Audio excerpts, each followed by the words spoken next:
Nah, nanti diteruskan oleh teman yang lainnya. Total sih ada di absen itu 15, kemudian dikurangi dengan 3 orang, itu si Amelia, si Jihan sama Adi, berarti ada total 12 orang. Jadi ya kalau sehari 2 atau 3 insya Allah pas sampai UTS selesai, nanti setelah UTS kita baru masuk materi baru bagaimana mencari keterbaruan dari sebuah riset menggunakan software, itu seperti itu. Nah, langsung aja untuk hari ini silakan yang mau memaparkan terlebih dahulu terkait dengan hasil kajiannya. Nanti bagi yang sudah langsung mengirimkan ke email. Nanti emailnya sudah saya kasih belum ya di grup, belum ya? Belum, Pak. Oh iya, nanti sekalian. Nanti Revo sama yang hari ini maju, hasil itu dikirimkan ke email dalam bentuknya 2, PDF sama Word ya. Seperti itu, di PDF kan sama Word. Jangan lupa artikelnya juga dilampirkan. Nah, jadi lebih PDF itu kan nanti artikelnya di merger aja, dijadikan satu, dilampirkan. Nah, seperti itu. Oke, silakan untuk hari ini yang mau memaparkannya dipersilahkan untuk waktu dan tempatnya.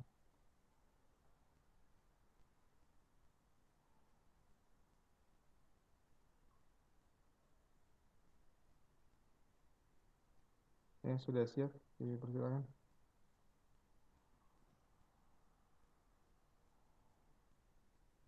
Nupu, Yulika, Kirana, Mary atau Esti, Fajar, Dwi Putri, Risa atau Melania, silakan.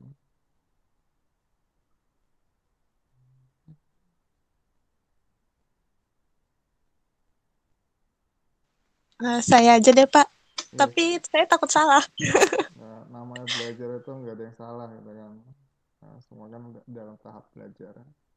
Jadi dalam tahap belajar teman-teman semua hilangkan rasa takut salah gitu kan. Nanti kalau kamu kuliah studi lanjut itu kan tugasnya itu udah nggak ada salah, nggak ada benar lagi. Semuanya itu berdasarkan kajian ataupun pemikiran kita sendiri. Jadi nggak ada yang diukur itu nanti ketika di S1 ataupun lanjut S2, S3 itu yang diukur bukan kognitif lagi, tapi kompetensi cara berpikirnya seperti apa. Jadi nggak ada yang salah, nggak ada yang benar. Oke, silakan Yulika. Saya pakai 2 device ya, Pak. Ya boleh Tapi saya sekali. nggak bisa on cam. Nggak Ya, apa-apa, Pak. ya nggak apa-apa.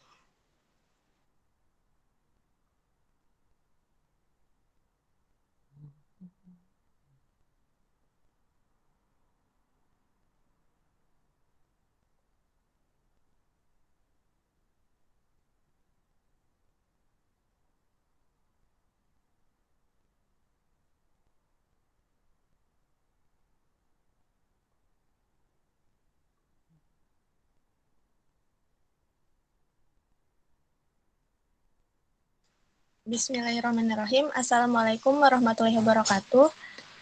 Wassalamualaikum Di warahmatullahi sini Yulika Rahmawati ingin memaparkan critical analysis pada artikel yang berjudul Pengembangan e-modul praktikum fisika dasar dengan pendekatan STEM untuk menumbuhkan kemandirian belajar yang ditulis oleh Desi Kumalasari dari Universitas Musamus yang diterbitkan pada Jurnal Dwija Cendikia, Jurnal Riset Pedagogik Universitas 11 Maret, terindeks Sinta 4 pada tahun 2021.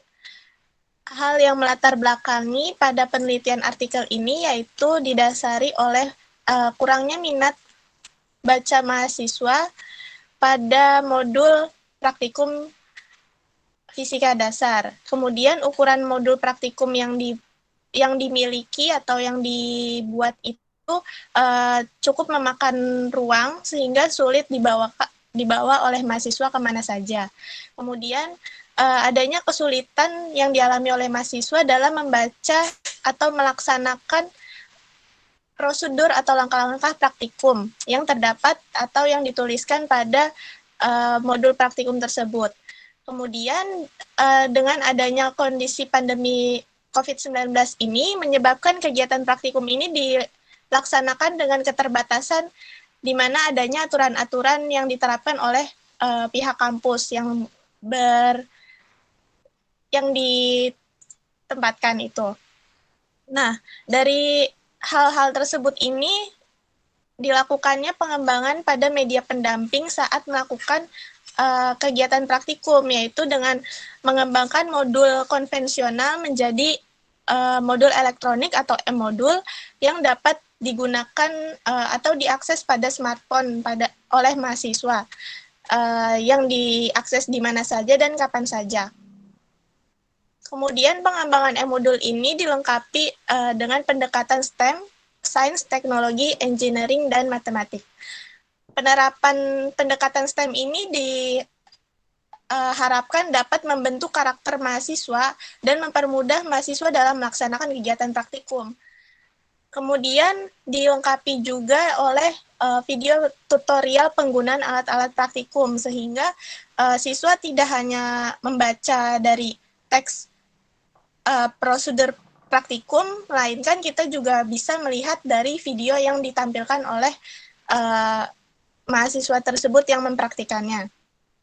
Adapun tujuan artikel dari penelitian ini yaitu untuk mengembangkan e-modul praktikum Fisika Dasar 1 dengan menggunakan pendekatan STEM. Metodologi yang digunakan pada penelitian ini, jenis penelitiannya yaitu Research and Development atau R&D dengan model pengembangan 4D, di mana di sini ada define, design, develop, dan disseminate. Pada penelitian ini menggunakan data kualitatif berupa wawancara kepada pihak laboran dan angket yang dijadikan data kuantitatif untuk melakukan uji kelayakan, kepraktisan, dan kemandirian oleh mahasiswa maupun penelaah atau validator. Kemudian teknik pengambilan data yang digunakan yaitu menggunakan rumus simpangan baku ideal atau SBI dan skala Likert 1:4. Data kualitatif ini digunakan untuk data kualitatif yang berupa wawancara ini digunakan untuk menganalisis kebutuhan awal penelitian, dan data kuantitatif ini dianalisis menggunakan analisis deskriptif kuantitatif. Instrumen yang digunakan pada penelitian ini yaitu wawancara dan angket. Angket ini dibedakan menjadi 3, yaitu angket telaah, di mana untuk validator, kemudian angket kepraktisan produk, dan angket kemandirian. Angket kepraktisan produk ini dan angket kemandirian ini akan diisi oleh beberapa mahasiswa untuk diujikan dengan skala kecil.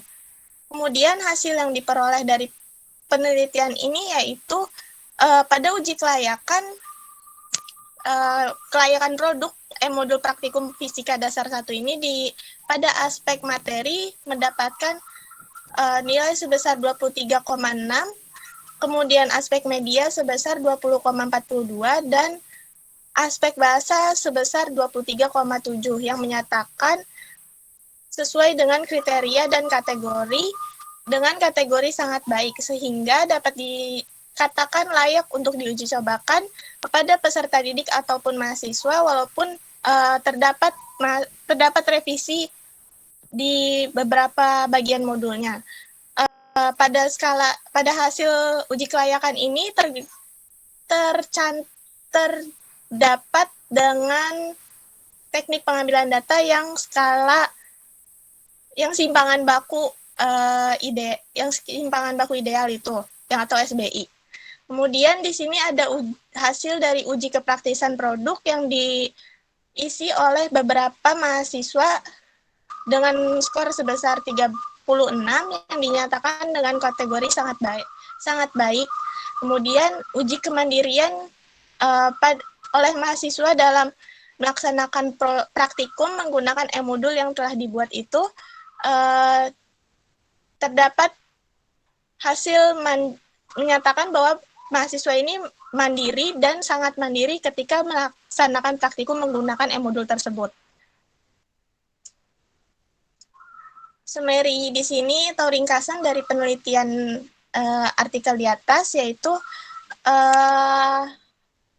Berdasarkan hasil analisis data dan pembahasan dapat ditarik kesimpulan sebagai berikut. Modul praktikum fisika dasar 1 dinyatakan telah memenuhi kelayakan, kepraktisan, dan keefektifan sehingga produk tersebut layak untuk digunakan dalam kegiatan praktikum dasar 1. Keunggulan yang dimiliki dari modul ini yaitu adanya video tutorial yang interaktif sehingga dapat membantu mahasiswa ketika melaksanakan praktikum fisika dasar secara mandiri. Kemudian modul praktikum fisika dasar 1 ini berekstensi EPUB sehingga perlu dibuka dengan pembaca khusus yang diakses secara online, di mana di mana itu mahasiswa cukup mencari cover dari modul praktikum ini di internet sehingga kita langsung menemukannya tanpa harus terhubung pada link ataupun itu. Kemudian ada modul praktikum fisika dasar 1 ini telah diuji coba pada skala kecil sejumlah 19 mahasiswa yang dinyatakan bahwa dengan adanya modul tersebut mahasiswa dapat melakukan praktikum secara mandiri. Dari analisis artikel ini, terdapat modul praktikum fisika dasar 1 yang dikembangkan menggunakan pendekatan STEM, dan yang kedua yaitu model penelitian dan pengembangan yang digunakan untuk mengembangkan media pembelajaran ini menggunakan model 4D.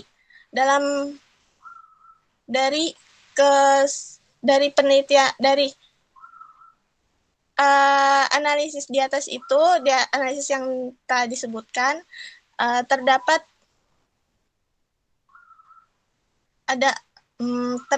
kegiatan praktikum yang memiliki tujuan agar peserta didik dapat menguji dan melaksanakan hingga memperoleh pengalaman langsung terkait teori yang dipelajari. Kemudian pentingnya pengalaman langsung dapat meningkatkan kemampuan meningkatkan peserta didik yang lebih dari 70% dibandingkan metode ceramah, di mana metode eksperimen atau demonstrasi itu lebih dapat meningkatkan kemampuan mengingat peserta didik dibandingkan ceramah.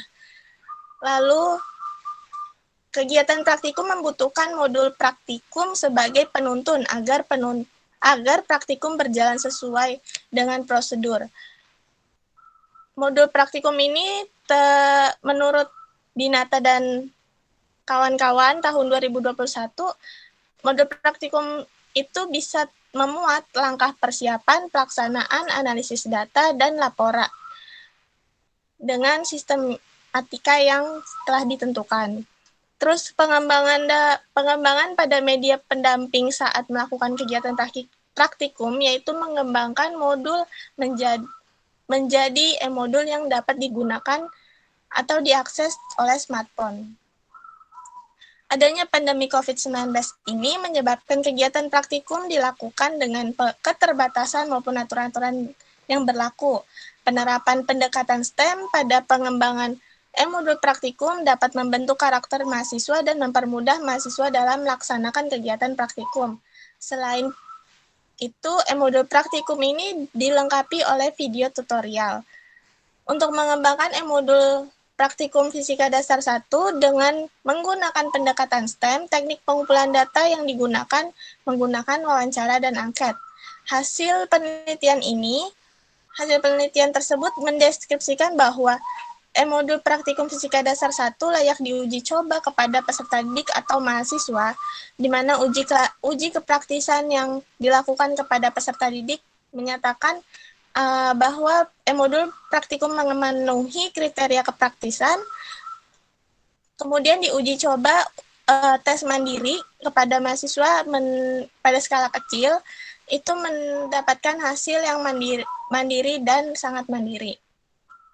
Hal tersebut menunjukkan bahwa pengembangan modul praktikum yang dilakukan dapat membantu mahasiswa dalam melaksanakan praktikum secara mandiri. Critical review dari artikel di atas yaitu hasil penelitian artikel ini menyatakan bahwa pengembangan modul praktikum Fisika Dasar 1 dapat membantu peserta didik dalam melaksanakan praktikum secara mandiri. Dalam penelitian yang dilakukan oleh Maulina dan kawan-kawan pada tahun 2021 juga menyatakan bahwa pengembangan modul praktikum fisika dasar dilakukan bertujuan untuk melihat efektivitas pembelajaran daring pada mata kuliah eksak. Namun, terdapat kendala yang dihadapi, yaitu pada masa pandemi COVID-19 ini, sehingga mengharuskan mahasiswa belajar secara mandiri, di mana modul ini dapat digunakan sebagai bahan ajar yang dikatakan efektivitas dan dapat dilakukan secara mandiri oleh mahasiswa. Bahan ajar ini berupa modul, namun dilakukan perubahan dari modul konvensional atau buku menjadi modul elektronik. Dalam pengembangan modul tidak hanya berlaku untuk mata kuliah atau mata pelajaran eksak. Hal ini ditemukan pada penelitian yang telah dilakukan oleh Widodo tahun 2018 yang menyatakan bahwa pengembangan modul juga dapat diterapkan pada mata pelajaran sejarah kelas 12 SMA di daerah Jember karena memiliki banyak fungsi dalam pembelajaran. Jadi modul ini tidak hanya untuk praktikum, dalam hal praktikum, tetapi bisa digunakan untuk atau diterapkan dalam kegiatan pembelajaran. Peserta didik dari beberapa SMA di Jember juga memilih bahan ajar berupa video ataupun multimedia interaktif, sehingga peneliti tersebut mengemasnya dalam bentuk modul pembelajaran yang terdapat di dalamnya itu video yang berkaitan dengan sejarah yang dijelaskan di dalam modul tersebut. Terdapat beberapa artikel yang membahas tentang penelitian dan pengembangan pada media pembelajaran, namun penulis menyimpulkan bahwa media pembelajaran yang dikembangkan yaitu berupa modul. Selain itu dengan dilengkapi oleh berbagai macam pendekatan atau model pembelajaran yang diterapkan di sekolah-sekolah seperti discovery learning, PBL, terus ada STEM dan lain sebagainya. Kemudian ada fitur-fitur yang mendukung isi modul tersebut seperti audio, video ataupun kuis yang disisipkan di dalam modul tersebut. Kemudian ada masalah yang dialami oleh peserta didik atau mahasiswa dalam mengakses modul itu adalah jaringan internet, di mana terdapat beberapa modul yang dibuat atau dikembangkan oleh beberapa peneliti yang bersifat online, sehingga membuat peserta didik itu kesulitan ketika perlu jaringan yang stabil atau yang sinyalnya yang kuat untuk bisa mengakses modul secara online ini. Adapun daftar pustaka yang saya gunakan untuk referensi artikel ini ada dari Amrullah dan kawan-kawan pada tahun 2017, kemudian Dinata tahun 2021, Mauliana tahun 2021, kemudian Sari 2021, dan Widodo 2018. Sekian pemaparan critical analysis dari saya. Oke, ada komentar dari teman-temannya. Coba dikembalikan di paling atas lagi. Ya, silakan, ada komentar ya terkait dengan critical analysis form dengan judul artikel pengembangan modul praktikum fisika dasar dengan pendekatan STEM untuk menumbuhkan kemandirian belajar. Ya, ini kalau kita lihat dari sisi penulis ini kan penulisnya tunggal gitu kan, cuma satu orang, yaitu Kumalasari gitu kan. kita belum melihat dari isi artikelnya, tapi dari penulis tunggal itu biasanya kurang disukai oleh para editor di sebuah jurnal biasanya, karena biasanya itu minimal 2 ataupun 3 orang dalam melakukan menulis artikel, itu seperti itu etika dalam menulis artikel. Satu boleh, tapi kalau emang udah pakar gitu, misalkan kayak udah profesor gitu kan, misalkan ada profesor siapa di fisika itu di UNJ saya kenal Prof. Imade Astra, itu dia tentang teknologi pendidikan, oke kita akui gitu. Tapi kalau yang masih mahasiswa ataupun dosen itu biasanya menulisnya berdua. Nah kemudian dari afiliasi penulis biasanya itu nanti buat teman-teman juga ketika nanti menulis artikel, kalau nulis nama afiliasi misalnya kita sebagai mahasiswa nih, tulisnya itu tetap Universitas Indraprasta PGRI, jangan diganti-ganti bahasa Inggris Indraprasta PGRI University atau University of Indraprasta, jangan. Tapi meskipun kita nulisnya nanti di jurnal internasional, tetap menulis nama lembaga itu secara nasional, kecuali nama kampusnya itu ada yang sudah disetarakan dengan nama internasional, jadi udah baku gitu. Jadi jangan sampai kita bikin menginggriskan nama kampus suka-suka kita, itu nanti akan berdampak juga kepada publikasi ilmiah di kampus tersebut. Itu seperti itu. Nah ini jurnalnya Cinta 4 dan terbitannya itu tahun 2021, artinya penelitian e-modul ini masih worth it lah gitu. Masih worth it untuk di riset di tahun 2022 pun masih masih layak untuk teliti. Apalagi tadi di bagian akhir kalimat itu kan banyak e-modul itu masih bersifat online dan kendala jaringan internet. Nah makanya solusinya itu bisa tuh teman-teman, kalau ada yang penelitian e-modul yang interaktif dengan adanya misalkan hitungan ada atau kalkulator di dalam e-modulnya, tapi yang berbasis web gitu kan, atau yang berbasis offline, itu juga bisa nanti dikembangkan. Itu belum ada. Nah kemudian di bagian latar belakang tadi kan udah disampaikan oleh Julika tuh, biasanya mas seperti itu. Pertama itu tentang kebutuhan modul gitu kan. Kalau modul konvensional kan terlalu besar ya, mungkin teman-teman pernah zaman waktu sekolah SMP atau SMA sering dulu namanya beli LKS gitu kan, kemudian dapat juga buku paket dari sekolah. Kadang-kadang kalau satu hari itu ada 5 mata pelajaran, matematika, bahasa Indonesia, IPA, buku paketnya tersebut tambah LKS, berarti beban berat di pundak sekolah ketika sekolah itu udah kerasa beratnya. Nah itu salah satunya itu dulu emang masih worth it gitu kan, apalagi kalau dengan cetak itu juga biayanya termasuk mahal. Makanya sekarang sudah menggunakan versi online gitu kan modulnya. Tapi ini kalau berdasarkan penelitian ini didasari oleh pandemi COVID gitu kan. Dengan pandemi COVID ini memaksa peralihan teknologi itu sangat cepat gitu kan. Jadi kalau teman-teman lihat dulu kan orang ngapain sih belajar pakai teknologi, ngapain. Nah sekarang mau nggak mau itu dengan pemicunya COVID-19 ini, itu semuanya harus bergerak ke arah teknologi semuanya.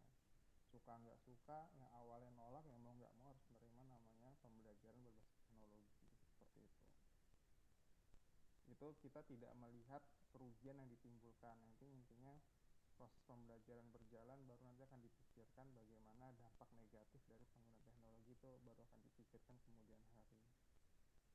Nah kemudian di e-modul ini, jadi teman-teman kalau sudah membaca artikel itu tahu, oh ternyata yang melatar belakangi orang nulis artikel ini mengangkat riset ini itu apa. Oh ternyata wawancaranya itu untuk analisis kebutuhan, ditemukan masalahnya itu pembelajaran daring, ketiadaan bahan ajar.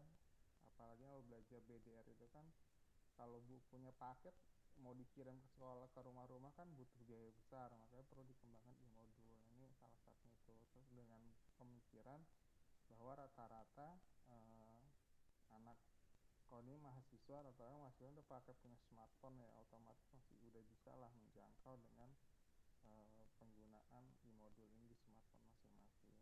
Kemudian nanti kelebihannya itu di sini dilengkapi dengan video tutorial itu seperti itu. Nah, kemudian di sini yang dikembangkan adalah menggunakan model 4D tadi, tapi sampai baru tahap uji kelas kecil 19 orang mahasiswa. Nah, kalau teman-teman lihat judulnya, pengembangan e-modul praktikum fisika dasar dan pendekatan STEM untuk menumbuhkan kemandirian belajar gitu kan. Nah, ini kan ada variabel Y-nya ya. Nah, untuk apa? Untuk kemandirian belajar. Untuk apa? Untuk misalnya meningkatkan kemampuan pemecahan masalah. Artinya kalau teman-teman melakukan riset seperti ini, selain mengembangkan modul sampai tahap development atau validasi pakar, itu diteruskan ke uji coba. Nah, uji coba untuk mengukur apakah benar modul yang dikembangkan ini dapat meningkatkan atau dapat menumbuhkan kemandirian belajar. Nah, makanya tadi ada namanya angket untuk mengukur kemandirian belajar mahasiswa. Apakah hasil responnya itu kemandirian belajar itu bisa terlihat meningkat atau tidak dari situ. Itu yang perlu diperhatikan karena banyak beberapa riset itu salah. Jadi judulnya seperti ini tapi tidak dijelaskan di metodenya dia sampai tahap apa. Maka kadang-kadang meningkatkan ini pengembangan bla bla bla sampai problem solving bla bla bla untuk kreatif belajar, tapi nggak dijelaskan di metodenya, nggak dibatasi penelitian ini sampai tahap apa gitu. Makanya ketika orang baca, loh kok ini judulnya ini tapi kok cuma sampai tahap validasi pakar aja. Nah, sebenarnya nggak masalah, boleh, tapi harusnya dituliskan dalam metode penelitian gitu kan, seperti itu. Jadi kan metode penelitian itu kan prosedur penelitian sampai mana terlihat seperti itu. Nah, itu terkait dengan artikel ini. Nah, kemudian tadi ada critical review-nya juga. Nah, nanti semua itu nggak ada yang salah, nggak ada yang benar. Pokoknya sebagaimana kamu mengkritisi artikel ini dari beberapa artikel lainnya itu dipersilahkan. Jadi belajar dulu gitu kan, ambil lama kelamaan enggaknya itu saudara udah mulai terbiasa membandingkan hasil-hasil artikel orang lain gitu kan.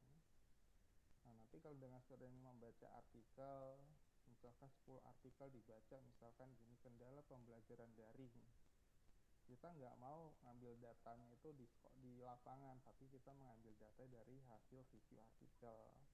Kan dari artikel A kendalanya apa, artikel B kendalanya apa, nah nanti baru kamu jelaskan kendalanya, baru nanti kamu jelaskan solusinya apa. Itu jadi sebuah riset, jadi tulisan artikel tersendiri tanpa kamu harus turun ke lapangan, itu dengan menggunakan review artikel itu, atau namanya studi literatur atau library research lah biasanya. Itu sering dilakukan beberapa orang. Nah, kemudian apalagi tadi ya, ini 4D gitu kan, untuk kemandirian belajar. Ini jurnal riset dari Universitas 11 Maret berindeks Kinta 4, lumayan lah, dampaknya itu lumayan bagus Kinta 4. Coba dikebawahkan lagi tulisan. Nah, stop. Nah, tadi ini juga dijelaskan, yaitu udah ngembangin e-modul pakai STEM gitu. Nah, itu harus ada dasarnya. Kalau nggak salah tadi itu kan STEM itu di sini untuk menumbuhkan karakter mahasiswa atau apa. Nah, itu kan salah satu alasannya. Jadi kan untuk menumbuhkan karakter itu menggunakan STEM.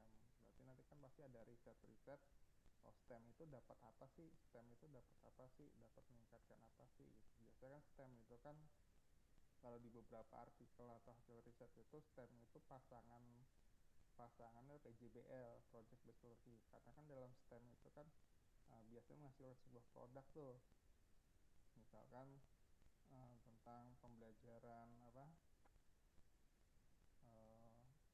dulu hukum Newton ataupun tentang apa, nanti produknya apa gitu kan. Nah, ini kan di sini kan produknya itu ada kegiatan praktikum. Nah, teman-teman di sini udah pernah ngelihat rapor sekolah yang terbaru belum? Rapor sekolah. Jadi dalam Merdeka Belajar saat ini itu nanti selain siswa yang dapat rapor, sekolah juga dapat rapor, gitu, rapor sekolah. Berarti di sini kan kalau kamu perhatikan kan data-datanya itu adalah kualitatif.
Pak, saya izin bertanya.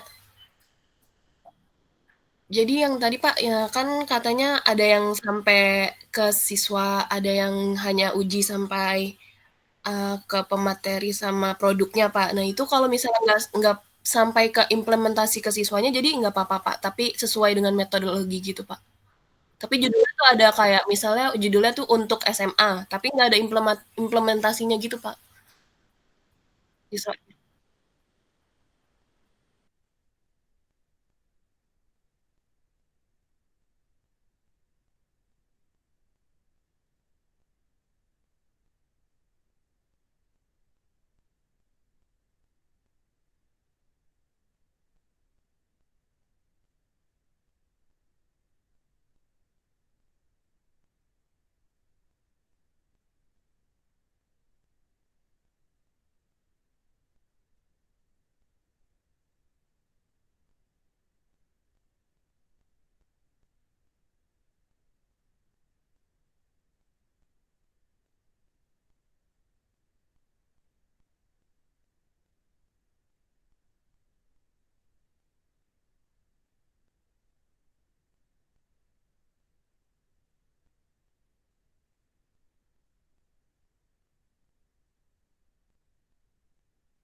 Oh iya, baik Pak. Terima kasih Pak.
Pak, maaf Pak, interupsi sebentar.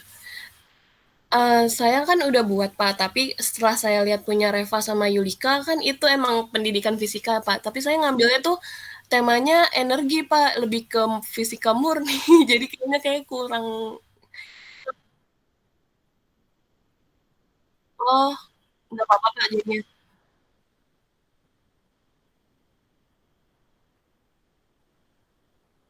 Oh ya udah, saya coba ya Pak ya.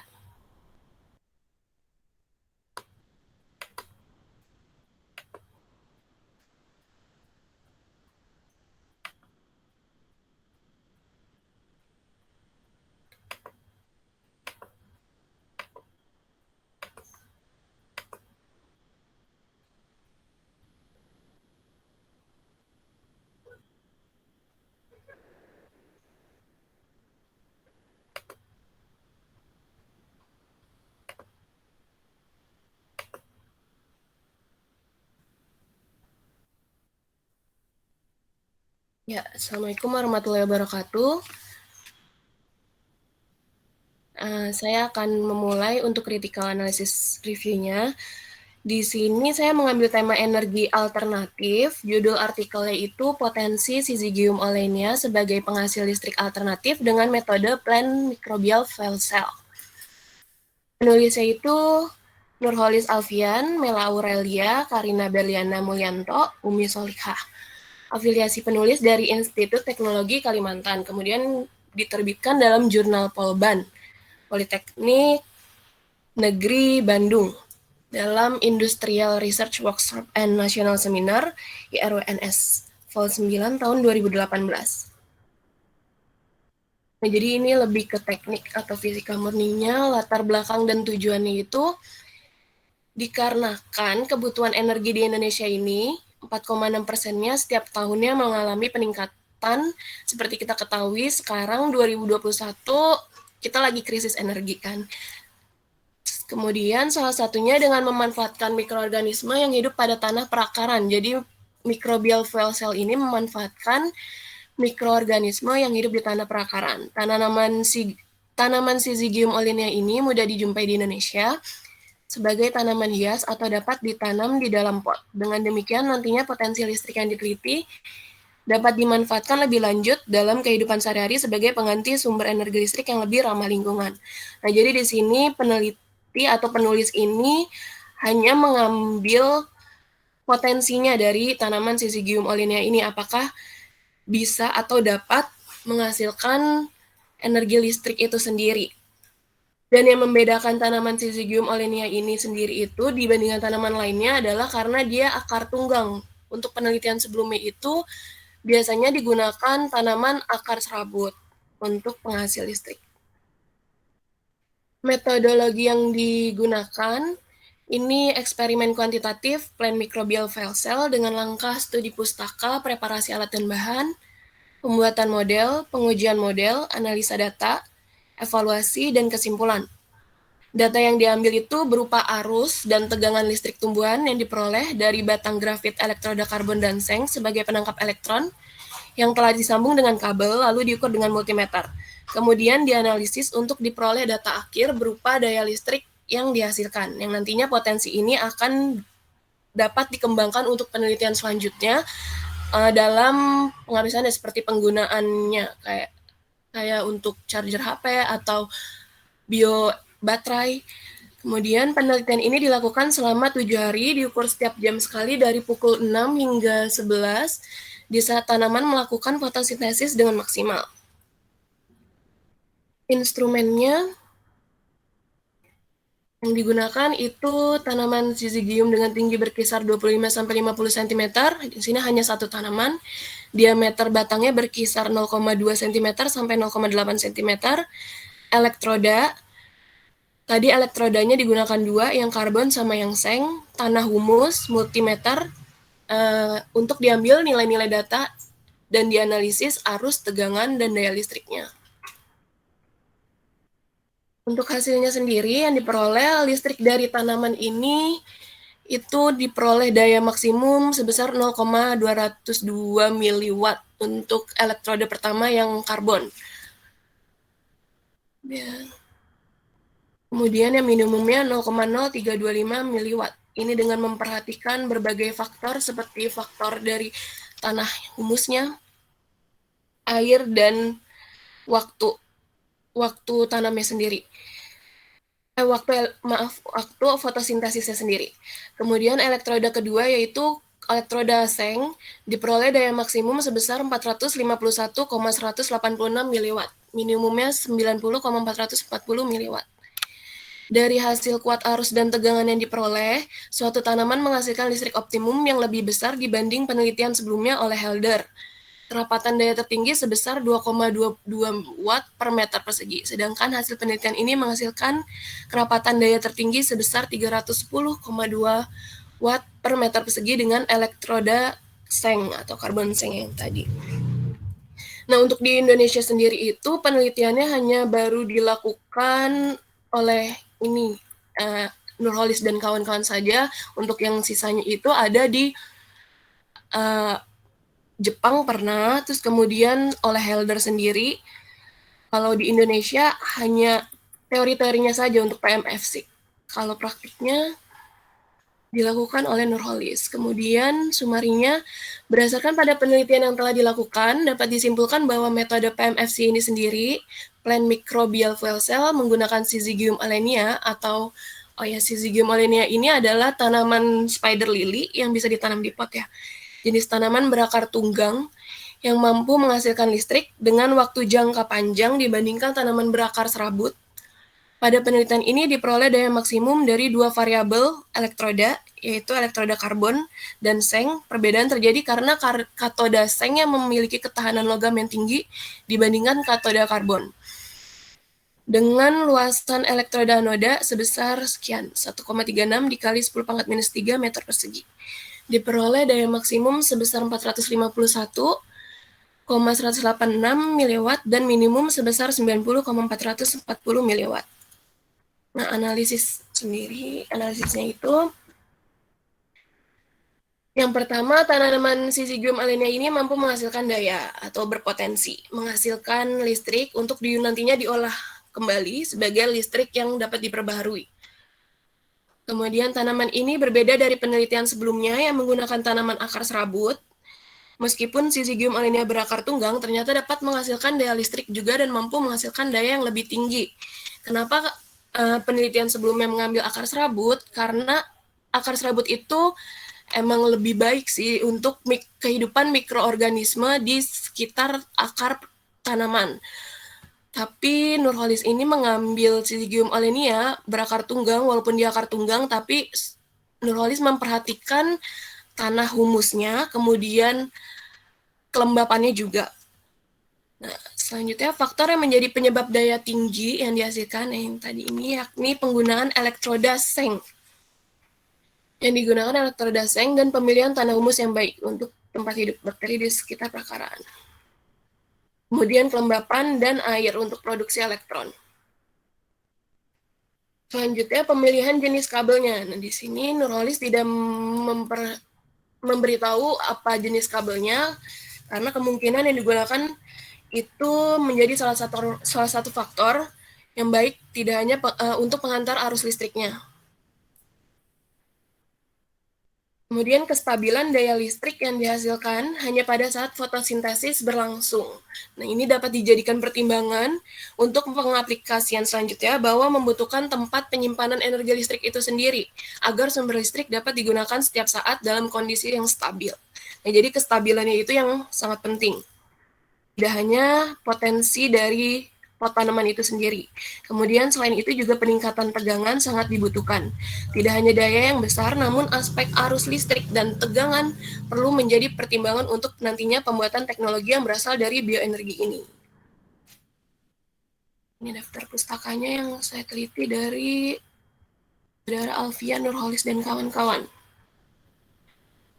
dalam web Polban Bandung. Sekian dan terima kasih.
Oh iya, Pak.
Iya, Pak, padahal kita bahannya banyak, cuman teknologinya belum ada, Pak.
Iya, baik Pak. Nanti saya tambah.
Boleh Pak nanti maju. Sekarang, ya udah boleh. Tapi masih ada waktunya Pak. Sebentar ya Pak.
Selamat siang Pak Yoga dan teman-teman sekalian. Hari ini saya memaparkan critical analysis form mengenai judul artikelnya itu miskonsepsi gaya gesek pada mahasiswa. Penulisnya yaitu Yuwantiando, afiliasinya penulis ini dari Universitas Bangka Belitung. Jurnal kependidikannya dari Jurnal Pendidikan Fisika dan Keilmuan atau JPFK terindeks Sinta 3, volume 4, nomor 1, halaman 1-9, tahun 2018. Latar belakang dari penelitian ini didasari dari beberapa penelitian yang menunjukkan bahwa miskonsepsi dapat terjadi pada semua bidang sains yang dialami oleh seseorang dari berbagai negara, budaya, rentang usia, dan tingkat pendidikan. Bisa dari SD, SMP, dan bahkan sampai sarjana. Fisika merupakan salah satu bidang sains yang seringkali dianggap sulit dan membutuhkan perhatian lebih dalam pembelajaran.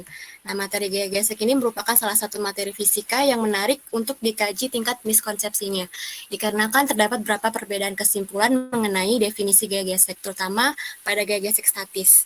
Nah, kebanyakan siswanya ini beranggapan bahwa gaya gesek statis ini selalu bernilai maksimum karena siswa memiliki kesulitan dengan definisi ketidaksamaan matematis yang berkaitan dengan besarnya gaya gesek statis terhadap gaya normal. Nah, hal ini kemungkinan disebabkan oleh kosakata atau penjelasan fisika dan siswanya itu sendiri untuk menafsirkan penjelasan fisika tersebut. Nah, evaluasi mengenai miskonsepsi terhadap mahasiswa ini diperlukan karena masih banyak sumber buku, fisika, dan situs online ataupun website yang membahas materi gaya gesek ini secara kurang tepat, khususnya dalam gaya gesek statis. Nah, oleh karena itu, si peneliti ini melakukan evaluasi terhadap mahasiswa tingkat awal terkait gaya gesek dan salah satunya metode pembelajarannya dikembangkan mengatasi miskonsepsi itu dengan menggunakan metode analogi. Nah, tujuan penelitian ini untuk mengetahui adanya miskonsepsi pada mahasiswa tingkat awal Fakultas Teknik di Universitas Bangka Belitung terkait konsep gaya gesek yang telah mereka pelajari ketika di sekolah menengah atas atau SMA. Nah, metode penelitian ini tuh dia menggunakan penelitian evaluasi dengan metode analogi. Nah, penelitian ini menggunakan pretest dan post-test terhadap mahasiswa tingkat awal Fakultas Teknik Universitas Bangka Belitung. Nah, ini untuk melihat adanya miskonsepsi tentang gaya gesek yang telah mereka pelajari di SMA. Mahasiswa-mahasiswanya itu dipilih secara acak dengan berasal dari SMA yang berbeda di daerah Provinsi Bangka Belitung.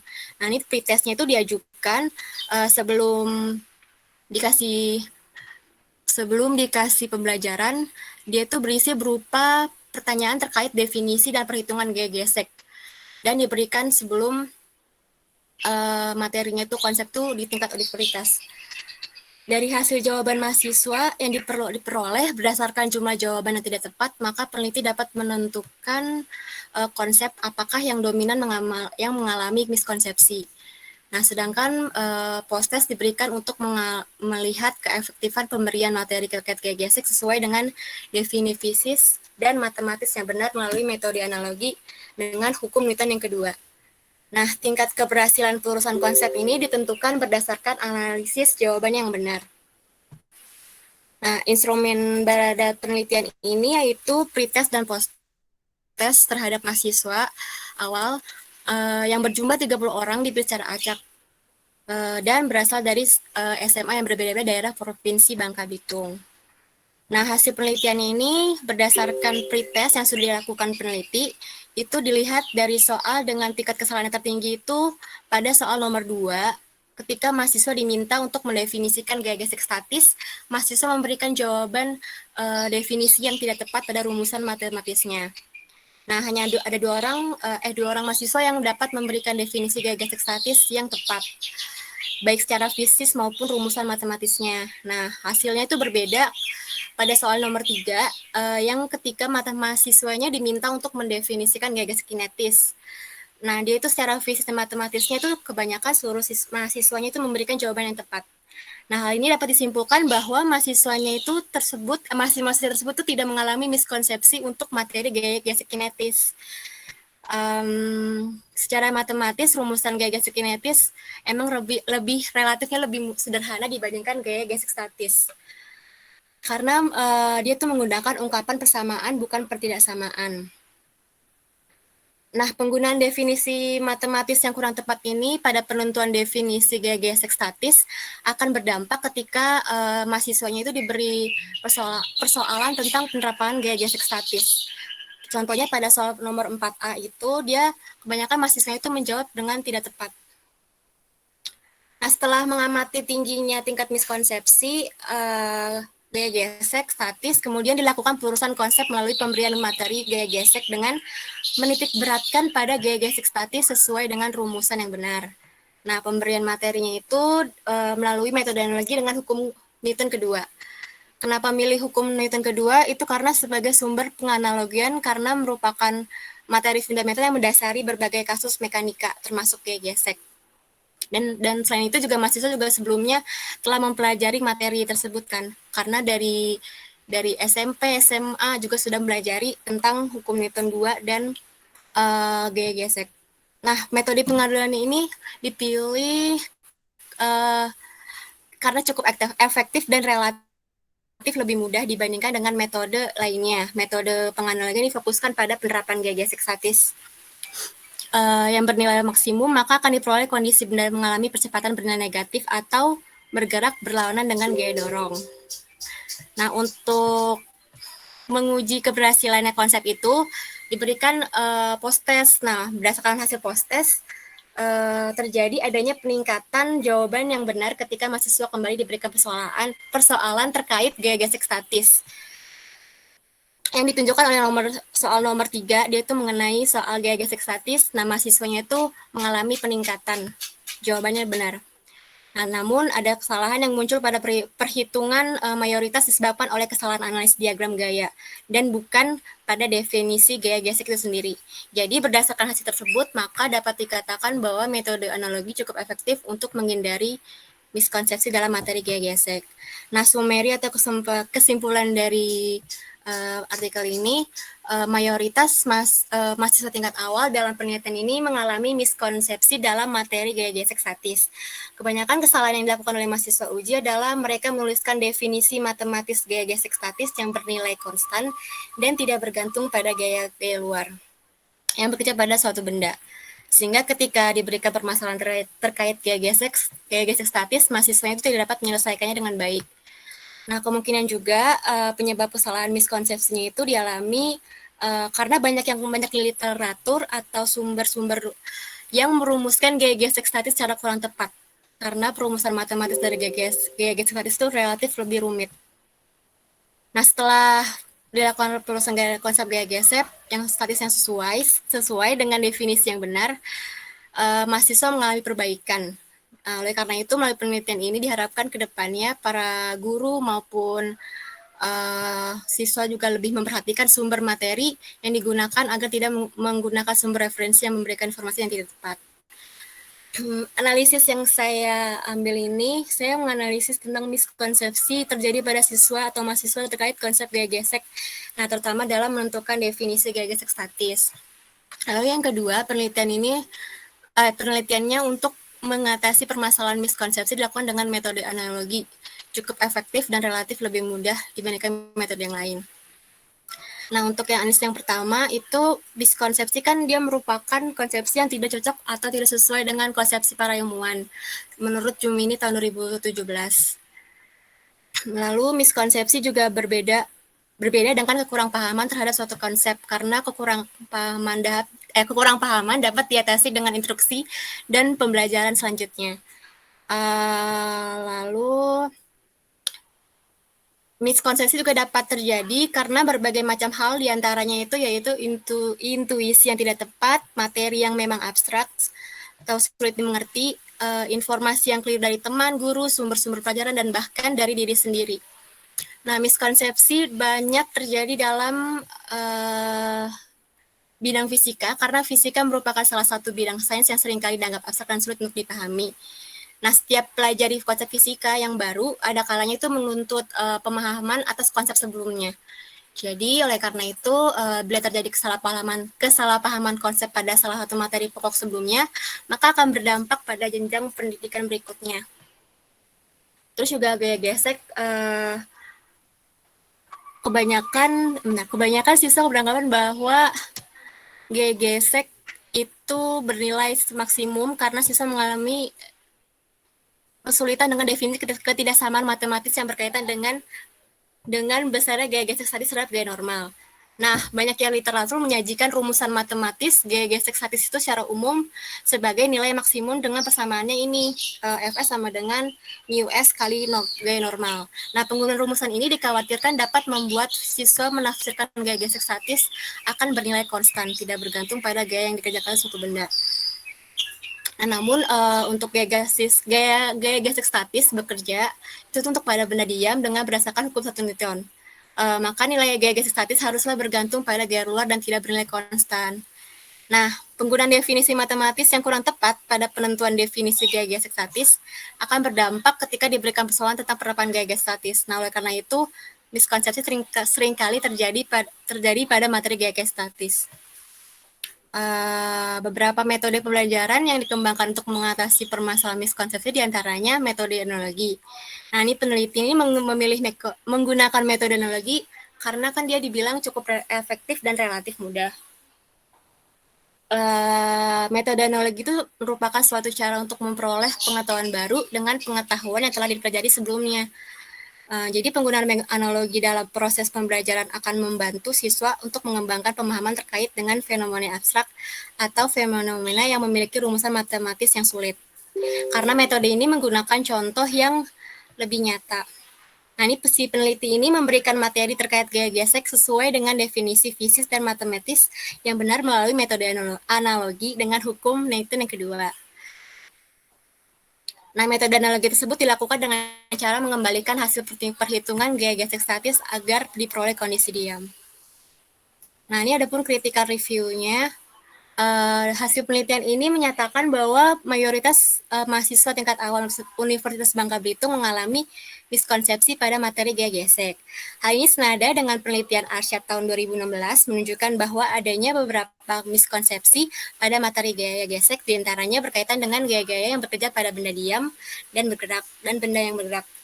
Namun pada penelitian Neno Liu pada tahun 2021 menyatakan bahwa hasil identifikasi miskonsepsi siswa pada materi gaya itu tuh ada resultan gaya, arah gaya, gaya tertentu dan gas tentu dan lain sebagainya. Namun pada penelitian si Neno Liu ini materi gaya gesek itu hampir seluruh siswa menjawab dengan benar, sehingga dapat disimpulkan bahwa siswa SMP yang Neno Liu ini teliti ini tidak mengalami miskonsepsi pada gaya gesek. Nah, penelitian ini juga menyatakan bahwa metode analogi cukup efektif dan relatif lebih mudah untuk mengatasi miskonsepsi pada materi gaya gesek. Hal ini didukung oleh penelitian yang dilakukan oleh Fatur Rahman tahun 2014 menyatakan bahwa penggunaan analogi dalam mengajar fisika sejalan dengan teori terkenal pembelajaran seperti Asubel yang menyoroti pentingnya pengetahuan sebelumnya dari siswa dan pentingnya menyediakan hubungan antara sebelum pengetahuan siswa dan pengetahuan baru yang akan diajarkan. Ini pun ada pun daftar pustaka yang saya ambil. Ini juga ada beberapa penelitian juga yang mengatakan bahwa gaya gesek ini tuh materi gaya gesek ini tidak mengalami miskonsepsi pada gaya gesek. Jadi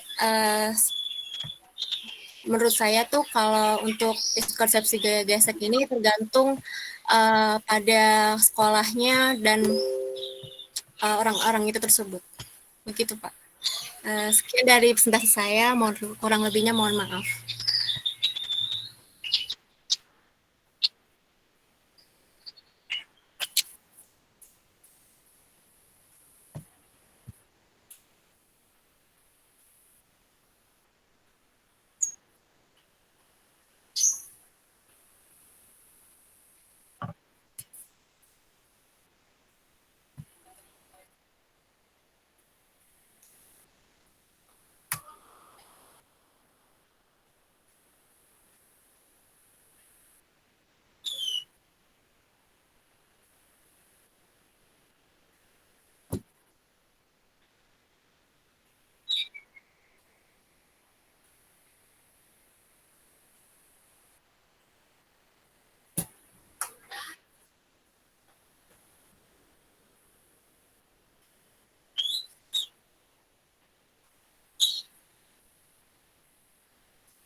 Pak, saya mau nanya, minggu depan itu kan hari Jumat tanggal merah ya, Pak? Itu kita ada hari pengganti atau gimana?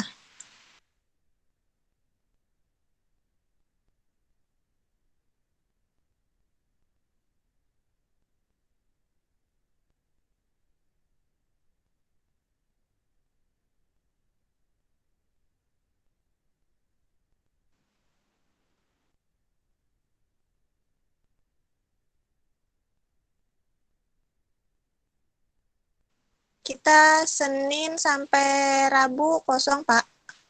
Sabtu juga Kuliahnya kosong. cuma Kamis sama Jumat, Pak.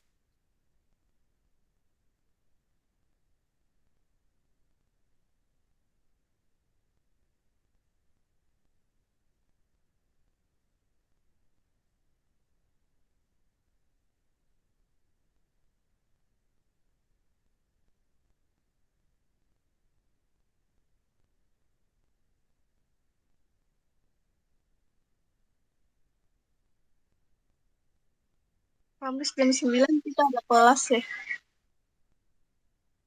Iya, Pak.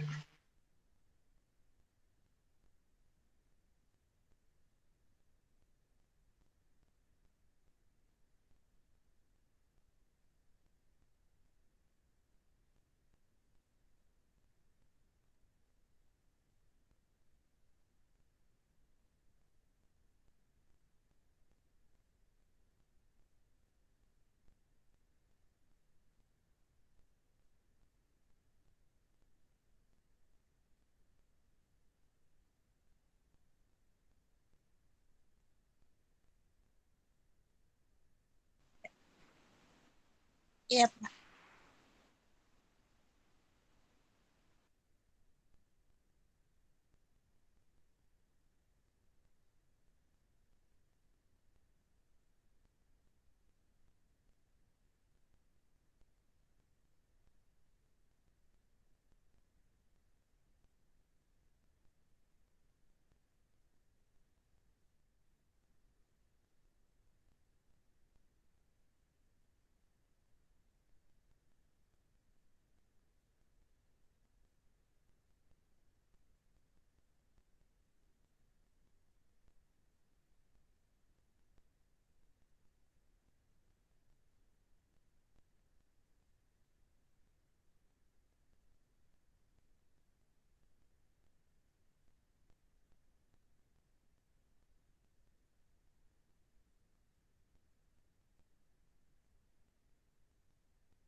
Waalaikumsalam warahmatullahi Waalaikumsalam wabarakatuh. warahmatullahi wabarakatuh. Terima kasih, Pak. Terima kasih, Pak. Terima kasih, Pak.